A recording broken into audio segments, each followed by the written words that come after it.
Hi friends, ఈ వారం మనం వింటున్నది గోదారమ్మ నవల్లోని 4వ భాగం. రచయిత్రి గోగ్నేనిమణి, చదువుతున్నవారు రాధికా గోగ్నేని. మరి కథలోకి వెళ్దామా? గోదారమ్మ నవల్లోని 4వ భాగం.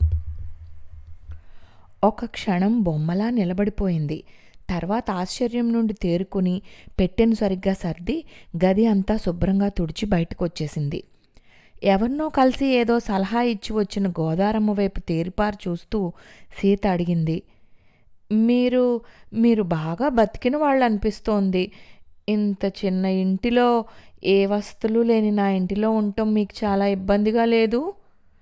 ఆవిడ నిట్టూర్చింది. సీత, నేను హడావిడిగా వెళ్ళాను అనుకున్నాను. నా పెట్టి చూసావా అని ప్రశ్నించింది ఏమీ జవాబు చెప్పకుండానే. సీతకు ఓ క్షణం ఏం చెప్పాలో తోచలేదు. మౌనంగా అవునన్నట్లు తలూపింది. గోదారమ్మ చెంగుతో చెమటను తుడుచుకుంది. అక్కడున్న కుర్చీలో కూర్చుంటూ చెప్పింది.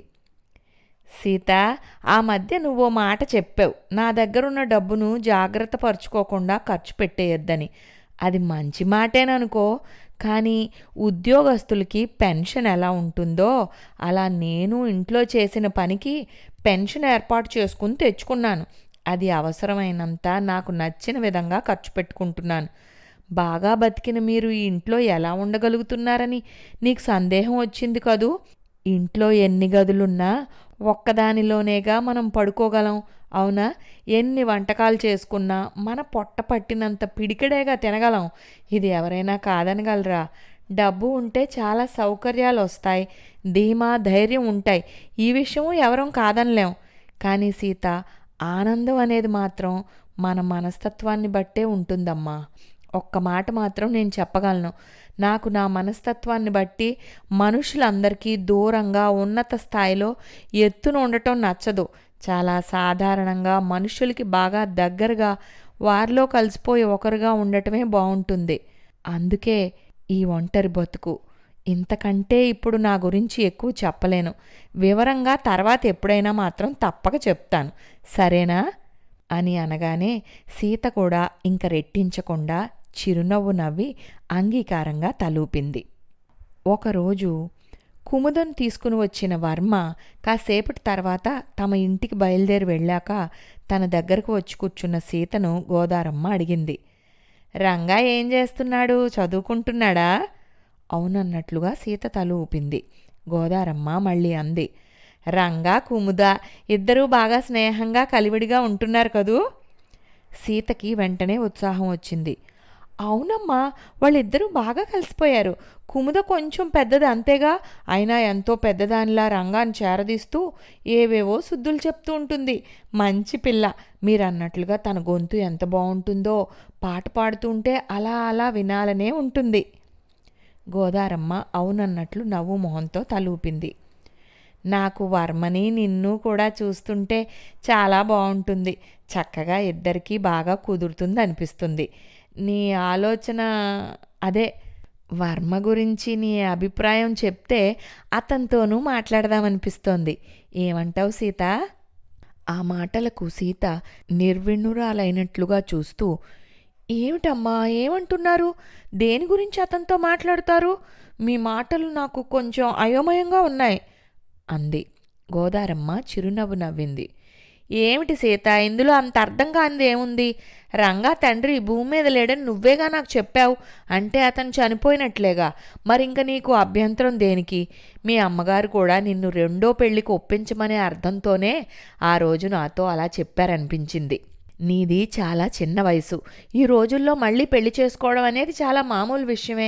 పైగా వర్మ కూడా చాలా మంచి అబ్బాయిలా కనిపిస్తున్నాడు. రంగా పట్ల కూడా చాలా ఆదరంగా ఉంటున్నాడు. అతనికి నీ విషయాలన్నీ తెలిసే ఉంటాయి. నువ్వంటే కూడా వర్మకి ఇష్టమని నాకు అనిపించింది. అందుకే అసలు ఈ ఉద్దేశంతోనే గుడిలో పరిచయమైన అతన్ని ఇక్కడికి పిలిచి నీకు పరిచయం చేశాను. అతనిది ఎంత మంచి మనసు కాకపోతే, అన్న వదిన యాక్సిడెంట్లో చనిపోతే అన్న కూతుర్ని సొంత కూతుర్లా ఎంత జాగ్రత్తగా చూసుకుంటున్నాడో చూడు. అలాంటి మంచి అబ్బాయి మీ ఇద్దరికీ తోడుగా ఉంటే జీవితం బాగుండదు. ఆలోచించు. గోదారమ్మ మాటలకు సీత నిట్టూర్చింది. అమ్మా, మా అమ్మ ఉద్దేశాన్ని మీరు బాగానే గ్రహించారు. రంగాన్ తను చూసుకుంటుందట, అందుకని నన్ను పెళ్లి చేసుకుని వెళ్ళమంటుంది. ఈ ఉద్యోగం చేయడం మా అమ్మకు సుతరామూ ఇష్టం లేదు. కానీ నాకేమో చిన్నదైనా పెద్దదైనా ఉద్యోగం చేసి ఆర్థికంగా నిలబడి స్వతంత్రంగా బతకాలని ఉంటుంది. అందుకే మా ఊరుకు మా వాళ్లకు దూరంగా వచ్చేశాను. ఇలా చేయడం నా అభిప్రాయంలో చాలా మంచి పని. కానీ మీ అమ్మగారి మాటల్లోనూ కొంత నిజం ఉంది. ఆలోచించు, ఉద్యోగం చేస్తూ బతికితే మాత్రం పెళ్ళిని వద్దనుకోవడం ఎందుకు? మనిషితోడు ఉండడం ఇంకా బాగుంటుంది కదా. రంగాను సొంత బిడ్డలా అభిమానించి ఆదరించేవాళ్ళు దొరక్కపోరు. రామచంద్రన్ చూస్తుంటే అలాంటి మనిషేనని నాకు అనిపించింది. చూడు, అన్నా వదినలు యాక్సిడెంట్లో చనిపోతే వాళ్ళ పిల్లను బాధ్యతగానే కాదు ఎంత బాగా చూసుకుంటున్నాడో. గోదారమ్మ మాటలకు అంగీకరిస్తున్నట్లుగా తల ఊపిన సీత నెమ్మదిగా అంది. అమ్మా, వర్మ గురించి మీ అభిప్రాయం చాలా నిజం. అలాంటి వ్యక్తులు అరుదుగానే ఉంటారు. కాకపోతే నా విషయం, నా పరిస్థితి, మానసిక స్థితి మీకు తెలీదు.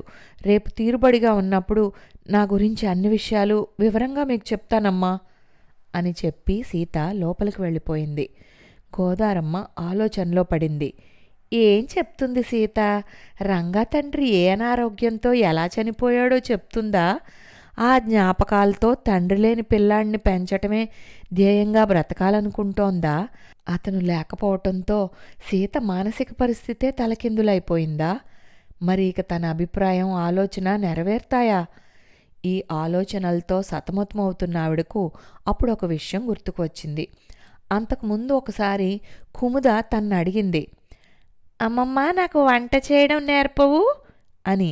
అప్పుడు తను ఆశ్చర్యంగా, ఇంత చిన్నపిల్లవు నువ్వెందుకు నేర్చుకోవాలనుకుంటున్నావమ్మా?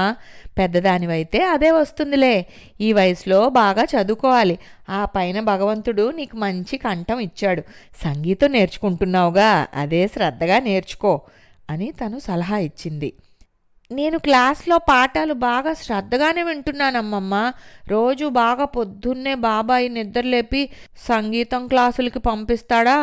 ఏ రోజు నేను బద్దకించి మానేయకుండా వెళ్ళనని అనకుండా వెళ్ళి నేర్చుకుంటున్నాను. అయితే ఉదయం అంతా ఒక్కడే కింద మీద పడుతూ ఆఫీస్ టైం వరకు బాబాయ్ వంట చేసి మా ఇద్దరికి లంచ్ బాక్సులు రెడీ చేస్తాడు. సాయంకాలం రాగానే మళ్ళీ వంట చేస్తూ ఉంటాడు. నాకు వస్తే సాయంకాలం పూటైనా నేను చేస్తానుగా. ఆ మాటలకు గోదారమ్మ చలించిపోయింది. అంత చిన్న పిల్ల ఎంత బాధ్యతగా మాట్లాడుతోంది అని మురిసిపోయి కుముదను దగ్గరికి తీసుకుంది. నువ్వు ముందు సీతపిన్ని వెనకే తిరుగుతూ చేసే పనులు చూస్తూ ఉండు. అలా చూస్తూ ఉంటే నువ్వే కొంతకాలానికి చేయగలుగుతావు అని చెప్పింది. సీతను పిన్ని అని పిలవమని తనే సలహా ఇచ్చింది. సెలవుల సమయాల్లో కుముదను తీసుకుని వచ్చే వర్మ ఏమైనా కావాలా అని సీతను అడగటం, పిల్లల్ని బయటికి తిప్పి తీసుకురావటం చేసే రోజుల్లో గోదారమ్మే ఒకసారి అంది, మీరిద్దరూ ఇంటికి వెళ్ళి విడిగా వండుకుని తినే బదులు మాతో పాటే ఇక్కడే అదేదో కానిచ్చేస్తే బాగుంటుందిగా అని.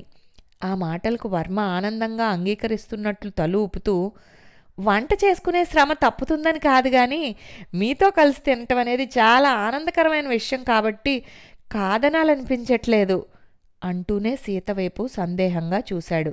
అతని జవాబు సీతకి గోదారమ్మకి నచ్చింది. సీత కళ్ళల్లో అంగీకారాన్ని చూశాక అతను కూడా ఆనందంగా ఫీల్ అయ్యాడు. పిల్లలైతే హుషారుగా పళ్ళాలు అవి తెచ్చి ఒకచోట పెట్టడం లాంటి పనులు చకచకా చేసేశారు. అప్పట్నుండి అదే పద్ధతి జరుగుతోంది. గోదారమ్మ మనసులో సీత, రామచంద్ర ఒక ఇంటి వాళ్ళైతే బాగుంటుందనే ఆలోచనతోనే అప్పుడు అలా చేసింది. ఇప్పుడు అందుకే సీతతో ఆ విషయం కదిపింది. ఆ మరునాడు సీత చెప్పిన విషయాలను విని గోదారమ్మ నిర్ఘాంతపోయింది. ఆమె ఆశ్చర్యానికి అంతులేదు. ఆ గోదారి కన్నా లోతైన సీత అంతరంగం ఆమెని అబ్బురపరిచింది. సీత ఇలా చెప్పింది, మేం ఇద్దరం అక్కా చెల్లెళ్ళం. మా అక్క పేరు భూదేవి. నేను దేవక్క అని పిలిచేదాన్ని. మా అక్క పేరుకు తగ్గట్టే ఉండేది. మా అమ్మ కూడా అక్క గురించి ఎవరికైనా చెప్పేటప్పుడు భలే మురిసిపోతుండేది. మా పెద్దమ్మాయి భలే నిదానంగా పద్ధతిగా ఉంటుంది. చిన్నదానిలా అల్లరిపిల్ల కాదు, నిజంగా వజ్రమే. అన్ని పనులు వచ్చు, నాకెంత సాయంగా ఉంటుందో అని ఆ మాటలు ముమ్మాటికి నిజమే. నాకు అమ్మ అలా అంటం చాలా ఇష్టంగా ఉండేది. మా నాన్న స్కూల్లో మాస్టారుగా చేసేవారు. కొద్దిపాటి వ్యవసాయము ఉంది. నాన్న ఇంటికి రాగానే మంచినీళ్ళు లాంటివి అందించే పని మా అక్కదే. మా నాన్న కూడా సంతోషంతో, నా కూతురు బంగారు తల్లి, ఎవరింటికి వెళుతుందో అక్కడంతా ఆనందమే అనేవారు. నేనొకసారి అన్నాను, అలా మన ఆనందాన్ని ఎవరింటికో పంపటం ఎందుకు నాన్న, మన దగ్గరే ఉంచేసుకోవచ్చుగా అని. నా మాటలకు నవ్వుతూనే, అవేం మాటలే అని అమ్మా నాన్న కూడా కోపడ్డారు. అందులో అంత తప్పేముందో అప్పుడు నాకు అర్థం కాలేదు. అక్క హై స్కూల్ చదువు పూర్తి చేసి ఇంట్లోనే ఉంటోంది. పక్క ఊళ్ళో హై స్కూల్లో మాస్టారుగా కొత్తగా జాయిన్ అయిన అబ్బాయితో నాన్న అక్కకి సంబంధం మాట్లాడారట. అమ్మకి చెప్పారు ఆ వివరాలు. ఆ రోజు సాయంకాలం అబ్బాయి వచ్చి ఒక్కడు అమ్మాయిని చూస్తాడని చెప్పారు. అబ్బాయికి అంగీకారం అయితే అప్పుడు అతని అమ్మా నాన్నలు పెద్దలు వచ్చి అన్ని విషయాలు మాట్లాడతారట. అమ్మాయి నచ్చితే కట్న కానుకల విషయంలో అస్సలు పట్టింపు లేదట అని నాన్న మొహం ఇంత చేసుకుని చెప్పారు. ఆ మాట అందరికీ ఆనందం కలిగించింది. అక్క నచ్చకపోవటం అనేదే ఉండదని కూడా అనుకున్నారు.